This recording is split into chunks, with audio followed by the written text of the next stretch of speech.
Hey everybody, it's your old pal Chuck, and I'm back with another review. And today we're taking a look at from Legacy United. This is from the Doom and Destruction collection, uh, the Lux Class Ruckus without a C. Now, I'm just going to say this right now. This is part of a two-pack with Bludgeon, who is based on its IDW comic appearance. Yeah, I'm not taking it out of the box. It is the same mold as the bludgeon we already looked at, which is a retool of the Voyager class Tarn figure. And in fact, I believe bludgeon was originally intended to be the use of that mold, as many people have pointed out that there was molding differences on Tarn from its comic appearance that were actually accurate to bludgeon. Now, this version of bludgeon in the pack comes with a different head that really doesn't have a mouth. Neither one is completely accurate to the version of Bludgeon that we all know and love, and I will be sure to include a card linking you to the video, the original review, uh, at the end. I prefer that one. Um, you can hit it with a black light, it'll glow. It's perfect for Halloween, and it's closer to what remember recognize as Bludgeon. This figure, I think, only exists because, and it didn't hit me until I got it out of the packaging. It's the same color, the green and yellow, as that deluxe Insecticon Barrage that we haven't looked at yet, but was one of the first Amazon sets released. So Ruckus here is a heavy retool of Legacy Evolution Sea Spray. And to show you just how heavy it is, here is Sea Spray. So not only is most of this figure new tooling and parts, they somehow found a way to make the figure larger. Now, this is kind of odd because, yes, while Ruckus without a C, the original toy was bigger than the mini bots. It wasn't, I think actually scale wise, it was this big of a difference, but man, was Sea Spray that small. Even if you like, here, let's do a little quick. Yeah, even if you pop the chest up like that, um, it's it really is a very jarring size difference. Unfortunately, a lot of that is in the torso here. That Ruckus does come off looking a little lanky. Now, in terms of what's similar, um, the the shoulders. In terms, well, actually, yeah, the shoulders, that part, inner part right there, the wheels, all four wheels are the same, but everything below the bicep joint is new. Obviously, the head, the torso, the back, the legs. Here, let's bend the knees out, and the waist, the hips, and the thighs are the same, and so which means excuse me, the waist, hips, thighs, um, the fins here are new, and actually on Ruckus have tabs that they can actually lock into place. I don't know really why that's the way it is.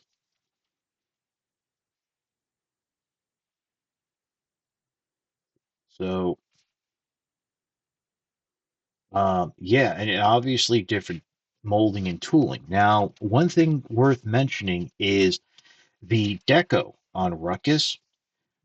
All this molded in tampo detail is wrong. Well, most of it is. It's actually based on a photograph from Sabertron.com that had the stickers misapplied. I don't know if that was like a done. It was like the owner of Sabertron, Ryan, who took the photos. Did he find the figure like that, or is that from his childhood and he just did it wrong? Because I don't I don't remember. I think Ruckus, the stickers came applied, so it might have been a factory error. But anyway, they based the deco off of that. The only thing I can really remember is these little forearm details should be here on the hips, or really more in this waist section. But yeah, you turn it around, you really do see that just like I mean, this really could have been a new mold with all the work they put in. And if I'm being honest, I am getting a bit tired of them retooling pre-existing characters and molds to fit like the more obscure ones. And then in short, and then in course, that leads to like the gimmicks being neutered. Now, in terms of being a trigger con, and let me get uh, sea spray out of the way here. Excuse me, beachcomber. Oof, that was a Freudian slip. Um, its trigger con gimmick is the best preserved. Basically, what you do is you flip the cannons over like this. They do not spring out, but they are removable. Oh, and by the way, sea spray, beachcomber, excuse me, and Rukus here without a C both share uh, the same gun. Now, these just flip out. Now, here's the interesting thing. The instructions actually show you putting the tabbing the guns on like that with that little peg facing up.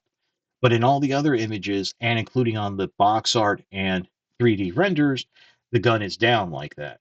And as you'll see in vehicle mode, and I'll point it out, having it this way, the gun will sit flush. If you have it this way, the gun will actually sit facing forward straight, which is a little more accurate to how it sat on the original toy.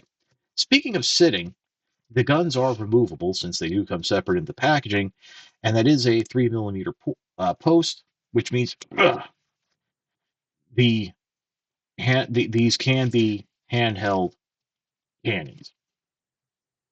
Now, in terms of articulation, it's all the same from Sea Spray. You have a waist. You do have a ball jointed head that is a little bit limited due to the molding of Ruckus. Um, Full universal hips. The swivel here is a little too loose for my taste.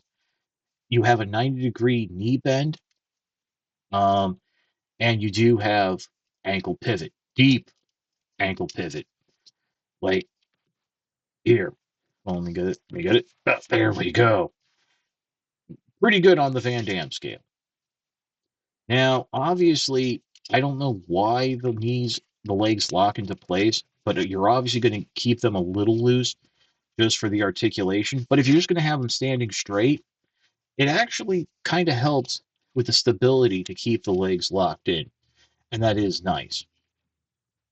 Now, transformation is actually somewhat different enough from Beachcomber that it pays to show it to you. Now, I think on the original review for Beachcomber, which I will link, much like the review of Bludgeon, um, we went from vehicle to robot.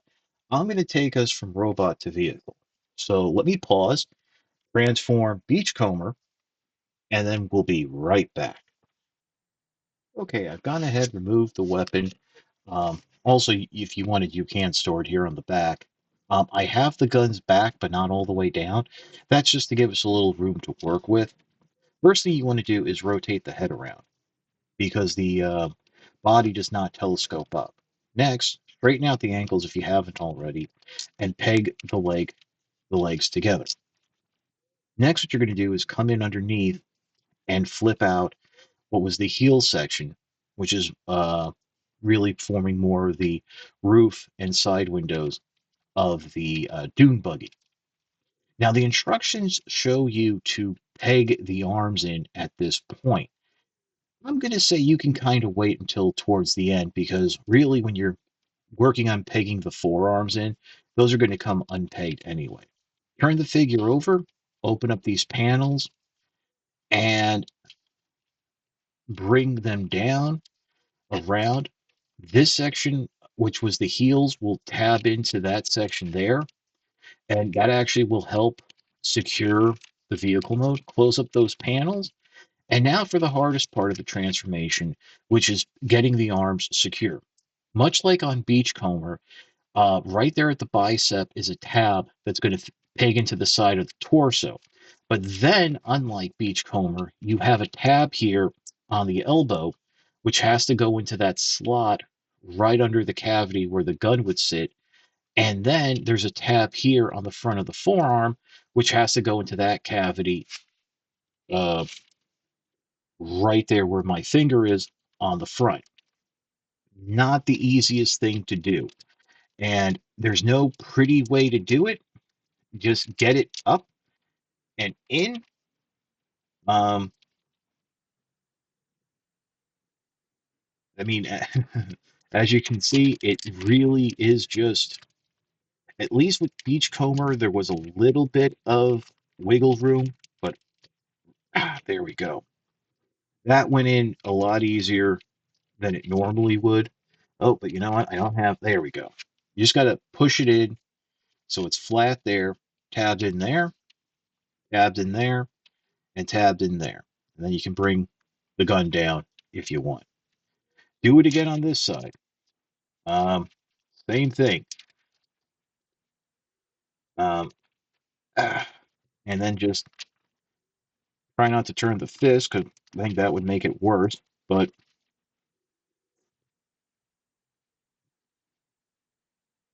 it really, I mean, I appreciate the attention to detail. Ah, there we go. There it is. In. Oh, that was actually some of the easiest I've gotten it in. So there you go. You can bring the gun down. And now with the hand blaster, you'll notice that there's a notch there where the barrel will fit.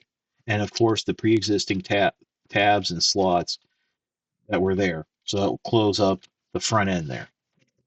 And much like Beachcomber, Rukus does have rubber wheels. Now, thankfully, my Beachcomber is not showing signs of any of the decay that other people have found. It's possible that I've been keeping it in the box, so there's that. It is going back in the box as soon as this review is over because I really don't want to ruin it.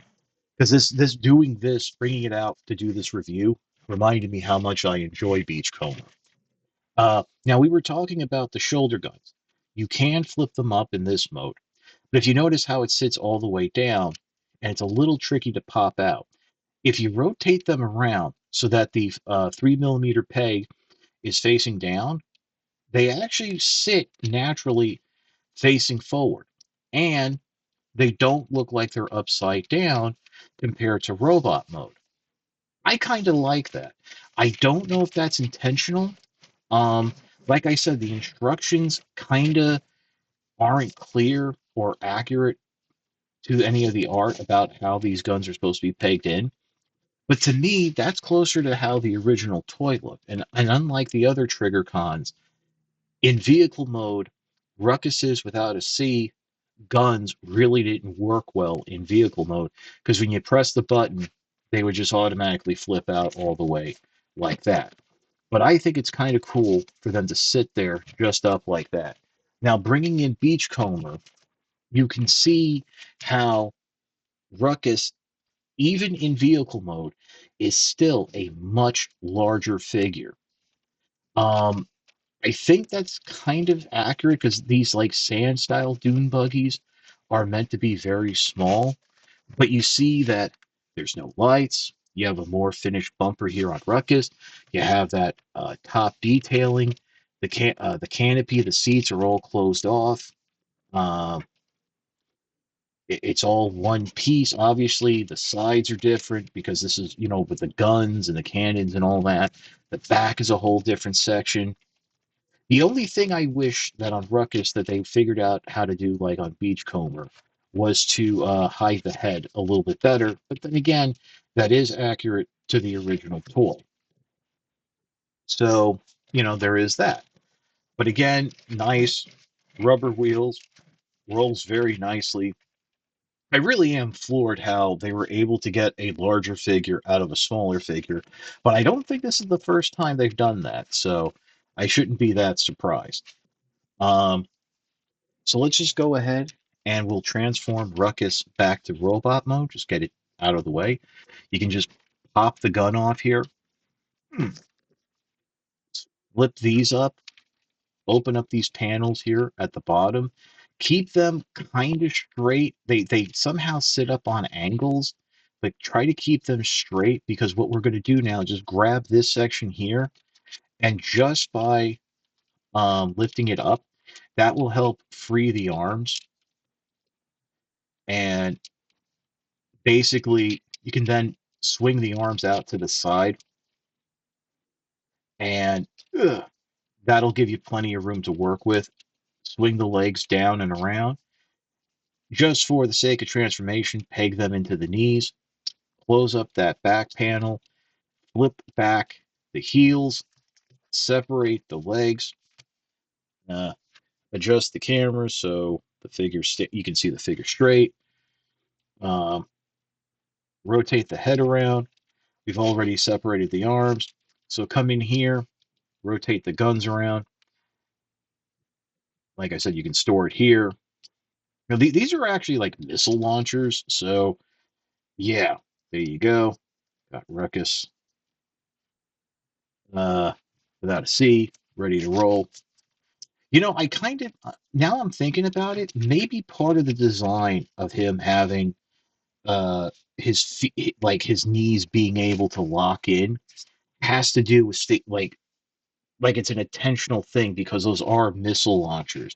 So getting him just in position to launch him, and you do have the blast effect compatibility there, so you can uh